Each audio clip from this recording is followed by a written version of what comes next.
Retour en France à 4 jours de Noël, une fête religieuse qui est aussi l'occasion de faire preuve de solidarité avec les plus démunis. Pour la 11e année, une association grenobloise organise un repas de fête pour des personnes sans domicile fixe. Un dîner rendu possible grâce à la générosité d'un restaurateur et de très nombreux bénévoles. Reportage de Fatima Medouni et Éric Béra. Coup de feu en cuisine. Au menu, saumon fumé, souris d'agneau et bûche de Noël. Il y a 80 convives aujourd'hui, donc il faut se dépêcher avant que tout le monde soit installé et après il faut que ça aille très vite.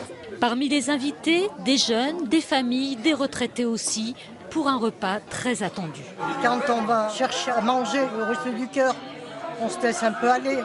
Là, on se fait joli, on prend soin de nous, on met un peu de rouge à lèvres. C'est Noël parce que Noël, on ne le fêtera pas de toute façon. C'est pas facile, quoi, parce qu'on est dans la galère. Depuis 11 ans, Pierre Pavie ouvre les portes de son restaurant aux plus démunis. Une initiative en souvenir d'un fait marquant vécu 40 ans plus tôt en Afghanistan. J'avais suffisamment mangé, j'ai jeté ce morceau de pain par terre et cet Afghan s'est précipité sur moi, a pris le morceau de pain et j'ai dit un jour, j'espère pouvoir faire dans l'autre sens, pouvoir offrir ce morceau de pain que j'ai jeté et le donner à des gens. L'animation et le service sont assurés par des bénévoles. En 2e année de Sciences Po, cette jeune étudiante devait au départ écrire un article. On m'a dit venez aider carrément, c'est mieux de venir participer plutôt que juste d'en parler. Des gestes que tout le monde apprécie.